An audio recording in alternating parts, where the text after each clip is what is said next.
Minglaba. Hello, this is Dawn from Myanmar. I represent Myanmar Ocean Project, and in this video, I'm going to be talking a little bit about our comic project called Our Ocean, Our Home.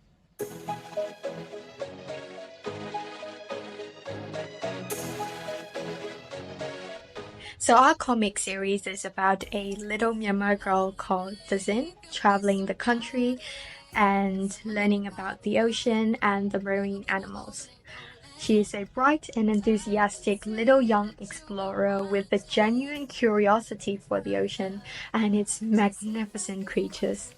As she travels through the coastline of Myanmar, meets new friends in the ocean, and get engaged in the biggest marine issues of Myanmar, the audience gets to learn these issues through Dazin's eyes and learns to love the ocean with her.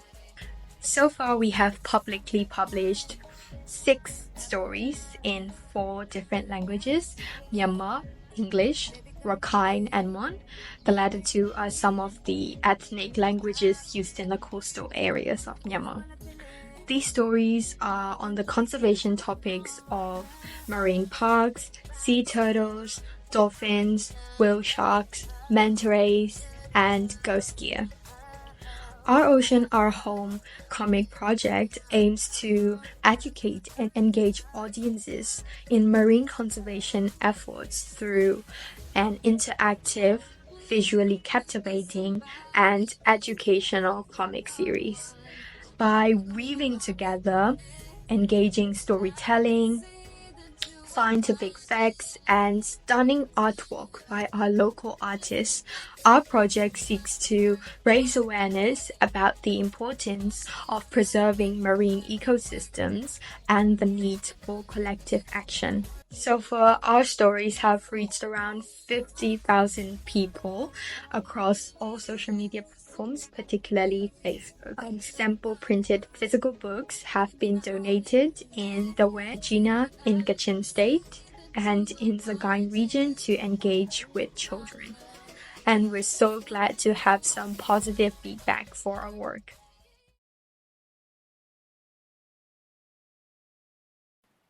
Hello, my name is Carlos from Project CURMA. This is a sea turtle conservation effort in La Union in the Philippines. So our story began in 2009 when we first discovered a sea turtle nest emerged just here in front of the house. And it was the first time for us to see sea turtles in this area. Through research, we found out that it actually turned out to be the main sea turtle nesting stretch in the province. And at that time, poaching was very heavy. Sea turtle eggs, the sea turtles themselves are being butchered, sold and consumed locally. And that is how we decided to put up this effort, which turned out to be Project CURMA. In the early years, poaching was the main challenge. And what we did was basically 2 things. One was education, and the other one was livelihood support.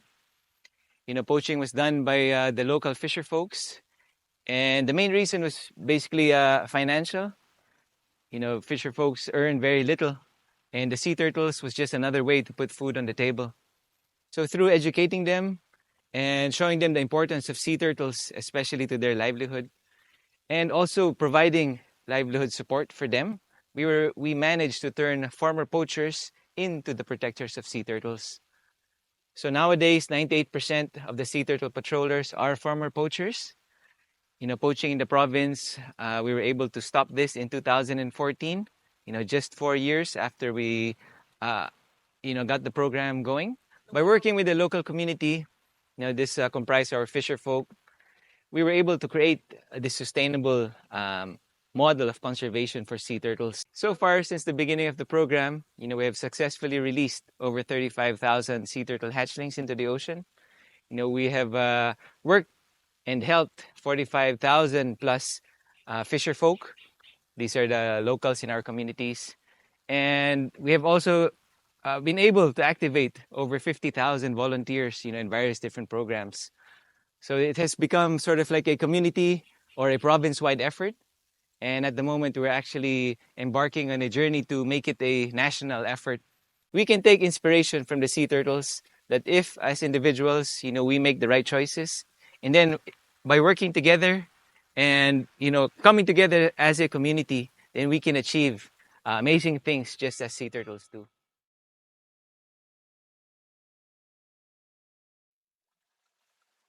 As the years go by, the condition of our environment is only deteriorating instead of improving. But the good news is, there is a lot we can do as individuals to change this narrative. Hi, I'm Chari, a policy advocacy expert by profession and a certified Nat Geo educator by passion. Due to enduring pollution, I had to shift my daughter from the capital to our hometown, which happens to be the greenest place in the country. It was certainly a top option, but her friends back there were still fighting the dangerously growing pollution and the health problems that followed. We had to be a part of the solution, and hence EnviroVision 2050 was born, and we embarked on this journey to long for a sustainable future for all by 2050. And the best possible idea was to start by being an explorer in our own backyards. So under the EnviroVision 2050 project, green leaders, we joined hands with students and teachers all across the Tri-City. They decided to find answers to their curiosity and how we, as humans, have a major role to play in this. So for data collection, we used the Debris Tracker app and were curious to find out about the debris we create on land that gets dumped in the ocean through our waterways. We went down the water streams that connect us to the rivers, amazed to find out that students started to question about plastic dependency in our everyday lives and its effects on marine life, even if we are 1,000 miles away. Testing their potential and the experience of exploring their surroundings gave them a sense of responsibility to bring about change.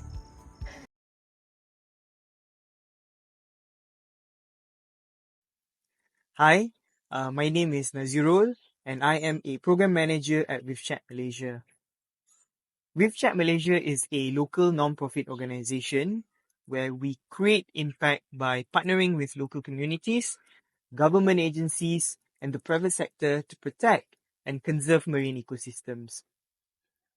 So coral reefs face a variety of local impacts. And the good thing is, local communities wants to be part of this solution, but they didn't have a means to do so.